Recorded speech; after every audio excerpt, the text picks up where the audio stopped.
Hey team, this week I wanted to write about the use of the artist date as a way to self-regulate, manage resources and improve well-being. This is one of the main practices from my favourite resource, The Artist's Way.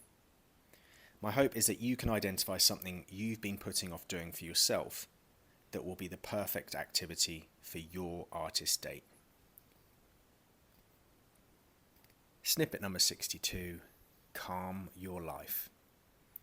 What is the artist date? Before we jump in, let me sum it up for you. For me, it's an enjoyable, fulfilling, and open activity that a person has wanted to do but put off for those shoulds in their life. Things like to-do list tasks, home jobs, or commitments for others. Now, an example date might be a 2 or 3 hour visit to a museum or gallery, a 2-hour window shopping trip, or a visit to a new town to explore. The key part of it is solitude. No partners, friends, or family.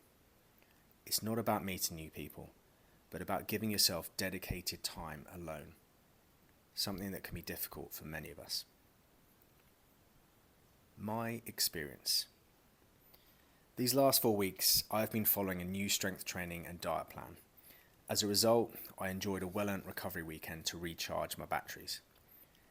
In taking time to slow down and settle my system, my beautiful brain came up with an idea to kick off the week. Instead of launching into my usual work routine on Monday morning, it suggested an artist date in the national park. Now, I love solitude. In the past, perhaps I loved it a little too much and I lost myself in rumination. Nowadays, I factor it into my weekly diary in order to recover. Yet yesterday, it was more challenging than I thought it would be. Letting go of my noisy mind and just enjoying the flora and fauna along the trails was a challenge. Letting go of thinking and doing in order to embrace being is a practice that tests but rewards. But that is meditation in a nutshell, to let those thoughts come in and pass out without holding on to them, without naming them or becoming involved in the story. During my walk, the calm of that natural environment was a salve for my busy mind, but greater benefits were to come later in the day. Normally, I would get my creative work done in the morning with writing and content production. But yesterday I gave that up, and perhaps that was part of the challenge, because I really enjoy that routine and I get a lot of energy from it. Taking a breather from the same old brought afternoon creativity like nothing I'd experienced in months. I flowed from one creative task to the next and embraced an idea that I'd been putting off for weeks: to record me reviewing notebooks. It's not polished at all, but publishing is what I need in order to develop for myself first and foremost and lead a fulfilling life. But how can it help me, Tom? Well, there is the 24-carat question.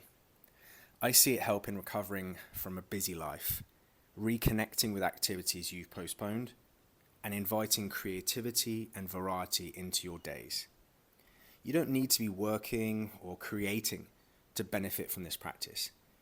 The challenge is being alone, but in doing so you have space to let your brain and body process what is present in that moment without distraction. To sign off, I'll repeat a line from earlier. Letting go of thinking and doing in order to embrace being is a practice that tests but rewards. It's up to you to practice and see what this rewards you. Much love, Tom. And just a little sign off, Tom's news here.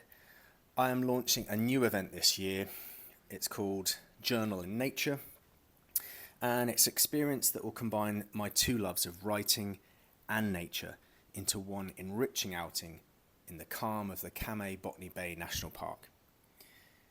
If you're Sydney based, or if you fancy a quick trip over to Australia, you can find out more via the link in the email and register your interest on the button below the text.